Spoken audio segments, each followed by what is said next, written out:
الرحمن علم القرآن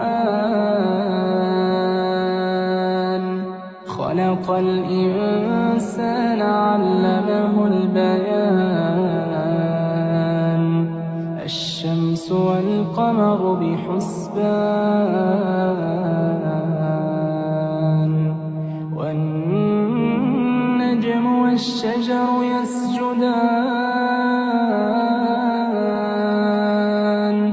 والسماء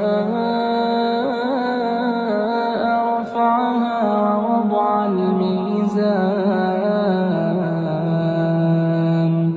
ألا تطغوا في الميزان وأقيموا الوزن بالقسط ولا تخسروا الميزان والأرض وضعها للأنام فيها فاكهة والنخل ذات الأكمام